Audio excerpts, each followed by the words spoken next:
సప్తగిరులు బ్రహ్మాండోత్సవాలకు సిద్ధమవుతున్నాయి. వివిధ వాహనాలపై శ్రీవారి శ్రీ మలయప్ప స్వామివారి వైభవాన్ని చూపే బ్రహ్మోత్సవాలకు చకచకా పనులు సాగుతున్నాయి. అక్టోబర్ 4వ తేదీ నుంచి 12వ తేదీ వరకు వైభవంగా నిర్వహించేందుకు టీటీడీ సన్నద్ధమవుతుంది. భారీ స్థాయిలో భక్తులు వస్తారని టీటీడీ భావిస్తుంది. భక్తుల రద్దీకి అనుగుణంగా ఏర్పాటు చేస్తున్నారు టీటీడీ అధికారులు.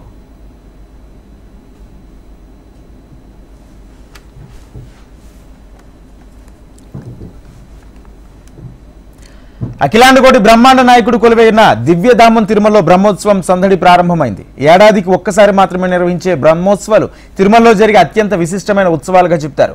అక్టోబర్ 4 నుంచి ప్రారంభమయ్యే మహాసంబరాన్ని అంగరంగ వైభవంగా నిర్వహించేందుకు 2 నెలల నుంచే టీటీడీ ఏర్పాట్లను మొదలుపెట్టింది.